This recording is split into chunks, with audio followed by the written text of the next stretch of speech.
નમસ્કાર મિત્રો, આજે આપણે સ્વ વસ્તી ગણતરી ફોર્મ કઈ રીતે ભરવું તેનો અભ્યાસ કરશું।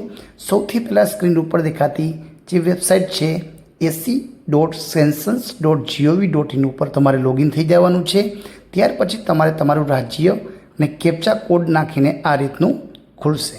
તેમાં તમારે તમારું નામ, તમારા મોબાઈલ નંબર અને તમારું ઈમેલ આઈડી દ્વારા તમારે તેને વેરીફાઈ કરવાનું છે અને તમારે તેને પ્રોસેસ કરવાનું રહેશે। અહીં મિત્રો ખાસ કરીને ધ્યાન રાખજો, જે તમે અહીં મોબાઈલ નંબર નાખશો તેની ઉપર એક ઓટીપી આવશે અને છેલ્લે જે આઈડી ક્રિએટ થશે તે આઈડી પણ તે જ નંબર તમને મેસેજ મળશે, જેથી કરીને તમારી સાથે ચાલતો હોય તેવો નંબર તમારે તેમાં નાખવાનો રહેશે।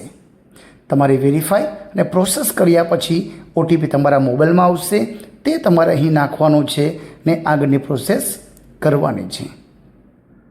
વેરીફાઈ ઓટીપી કરીને તમારે અહીં સેશન કન્ફ્લિક્ટમાં યસ આપવાનું છે, જેથી કરીને આગળનું ફોર્મ છે તે ખુલી જશે, જેમાં તમારે ઓકે આપીને અહીં તમારું રાજ્ય, તમારો જિલ્લો અને તમારે તમારો પિનકોડ નંબર છે અહીં તમારે લખવાનો રહેશે।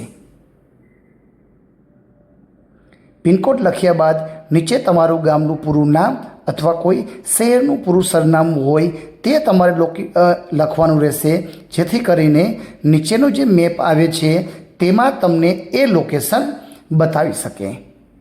તો તમારે અહીંયા તમારા ગામનું નામ અથવા શહેરનું કોઈ પૂરું સરનામું હોય, રહેતા હોય તો તમારે ત્યાં પૂરું સરનામું લખીને તમારે નીચે આપેલું જે ગૂગલ મેપ છે તેમાં તમારું લોકેશન છે તેને શોધવાનું છે અને તમારે તેને વેરીફાઈ કરવાનું રહેશે।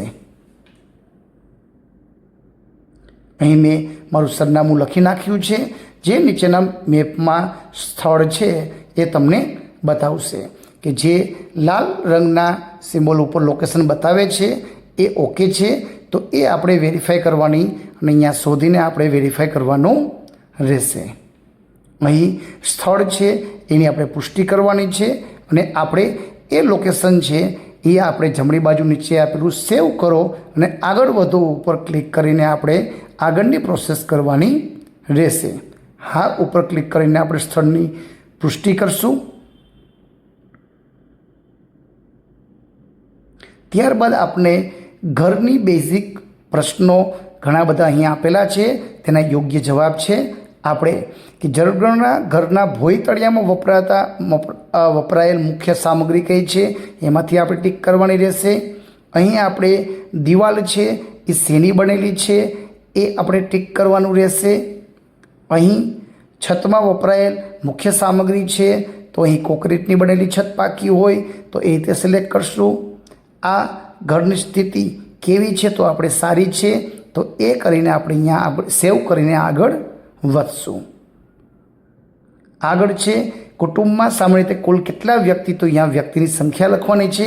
નીચે આપણે કુટુંબના મુખ્ય માણસનું જે નામ સૌથી પહેલાં લખેલું છે એ જ અહીંયા આપણે નોંધવાનું છે। અહીં જે નામ નોંધેલું છે એ જ નામ છે આપણે ગુજરાતી ભાષામાં આપણે અહીં નોંધવાનું રહેશે।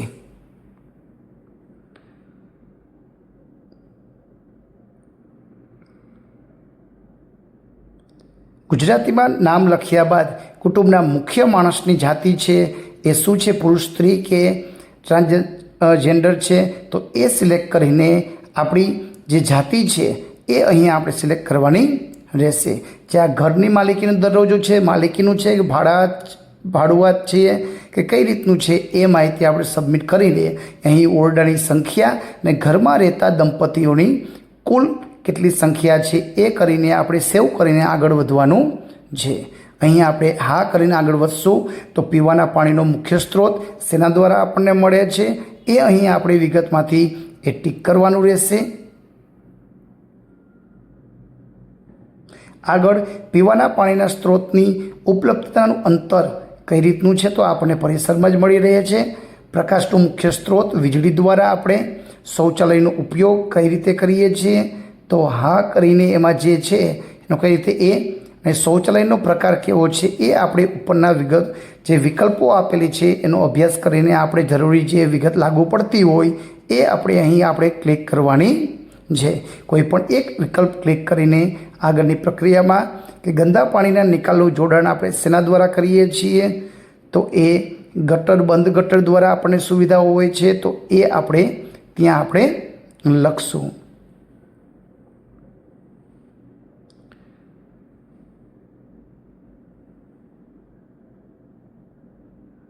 આગળમાં પરિસરમાં સ્નાનગૃહની ઉપલબ્ધતા, તો યસ કરીને આપણે આગળનો વિકલ્પ ટિક કરશું. રસોડું અને એલપીજી અને પીએનજીનું જોડાણ, એના કઈ રીતે આપણને પીએનજી અને એલપીજી ગેસ મળે છે એ ઓપ્શન ટિક કરીને આપણે રસોઈ માટે ઉપયોગમાં લેવાતું મુખ્ય ઈંધણ કયું છે એનું આપણે ટિક કરીને છેલ્લે આપણે સેવ કરીને આપણે આગળ વધશું.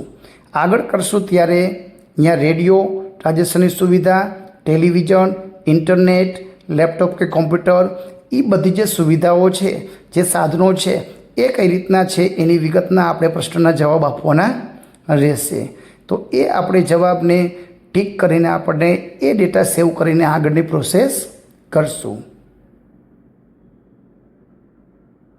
લેપટોપ હા કે ના, ટેલિવિઝન અને મોબાઈલ ફોન સ્માર્ટ પોર્ટ હા કે ના, ફક્ત લેન્ડલાઇન છે, સ્માર્ટફોન છે કે અન્ય કોઈ છે, સાયકલ અને વાહનમાં કઈ રીતે આપણી પાસે શું સુવિધા છે એના વિશેનું લખવાનું જવાબ આપવાનો છે, કાર, જીપ કે વાહન છે હા કે નામાં જવાબ આપવાનો છે, કુટુંબ દ્વારા ઉપયોગમાં લેવાતું અનાજ વધારે કયું અનાજ વાપરીએ છીએ ટિક કરીને સેવ કરીને આગળ વધવાનું છે.